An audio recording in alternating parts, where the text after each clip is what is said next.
Il fait très beau chez nous et j'espère que là-bas chez vous aussi, il fait beau. En tout cas, vous qui venez me voir, mesdames, messieurs, vous êtes très beaux. Et le beau temps favorise toujours, euh,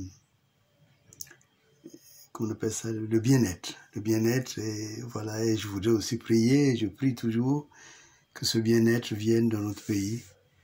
Et c'est pour cela que, à tout instant, je ne me lasse pas de répondre aux questions pour que nous puissions avoir une marche vers un but. Et le but, nous avons dit, actuellement, c'est vraiment c'est même pas de changer le pouvoir, mais c'est de prendre le pouvoir. Alors, par rapport à cela, il nous faut comprendre certains éléments.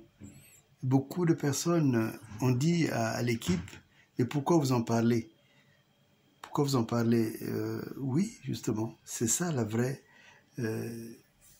polémologie, c'est-à-dire qu'il faut que l'adversaire, nous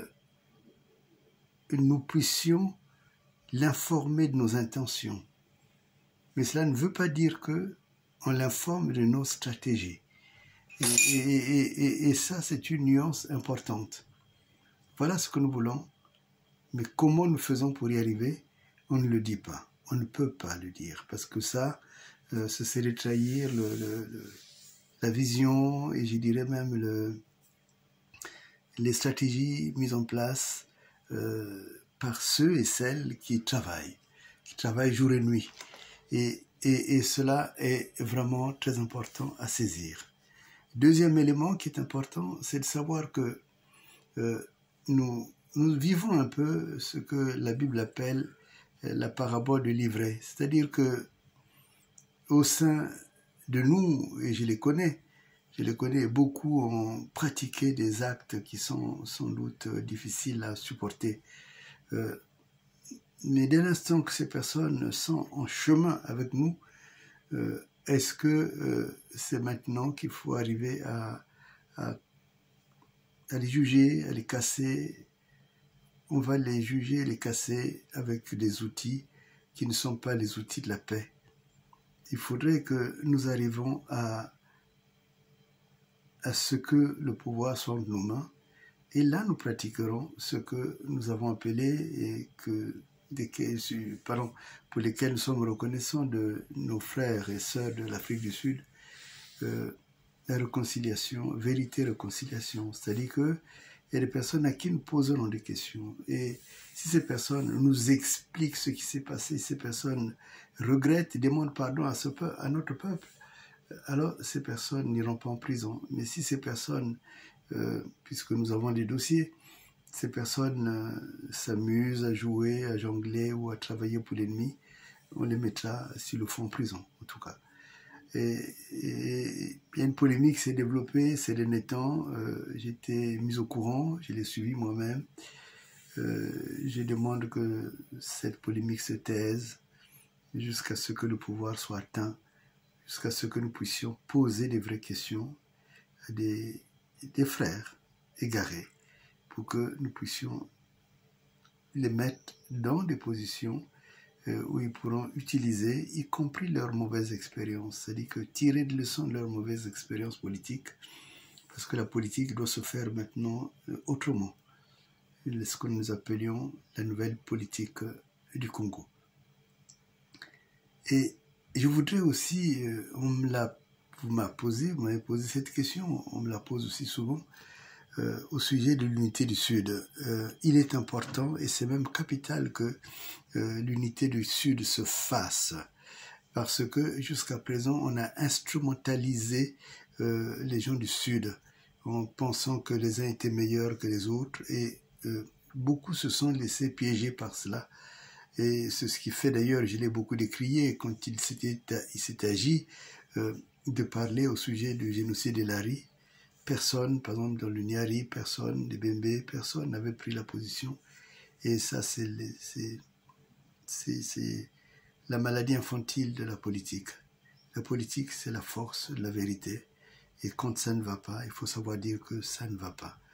Mais et il faut que ce Sud qui a été ces enfants du royaume Congo qui ont été, disons, brisés, instrumentalisés, manipulés, il faut qu'ils se ressaisissent.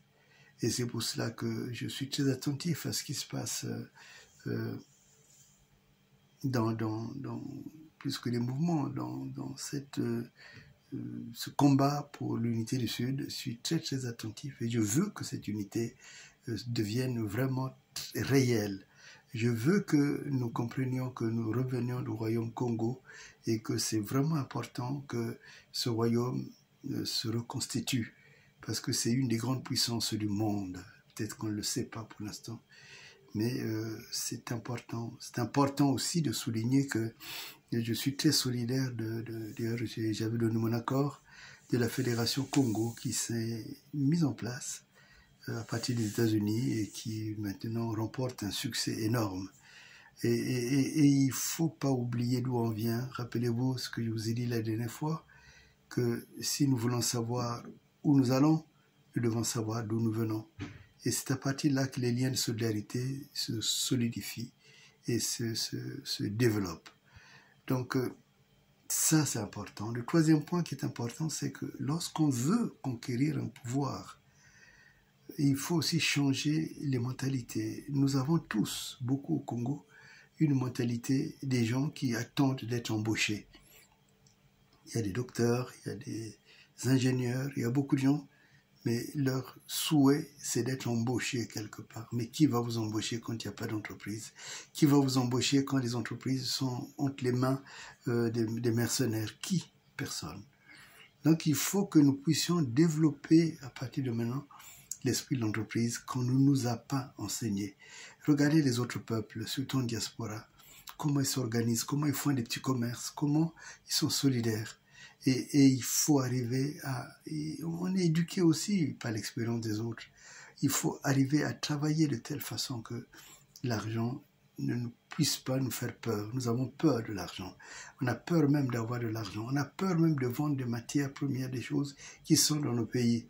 Parce qu'on attend l'autorisation. Il ne faut pas attendre l'autorisation quand il s'agit de délivrer un pays, de libérer un pays. Il faut prendre le risque. Il faut s'engager parce qu'on a un but à atteindre et ce but doit être atteint. Et on travaille pratiquement de manière très infantile. Et on imagine que parce que je suis engagé, j'ai plein d'argent. Non, je n'ai pas plein d'argent. Mais j'utilise le peu que j'ai pour aider tous ceux que je peux aider. Et vous aussi, c'est votre responsabilité de faire que nous puissions constituer un fonds commun pour pouvoir soutenir ceux qui travaillent. Parce que ce que nous faisons tous les jours, il y a des personnes qui travaillent derrière et en amont. Donc, vous voyez, c'est ça, changer de mentalité. Changeons nos mentalités. Et si nous changeons nos mentalités, alors on n'aura plus peur de l'argent. Alors on va créer de l'argent. Alors on va produire de l'argent. Et nous allons produire de la valeur ajoutée et nous serons très utiles pour notre combat. Vive le Congo. Vive notre République. Et vive la nouvelle République congolaise.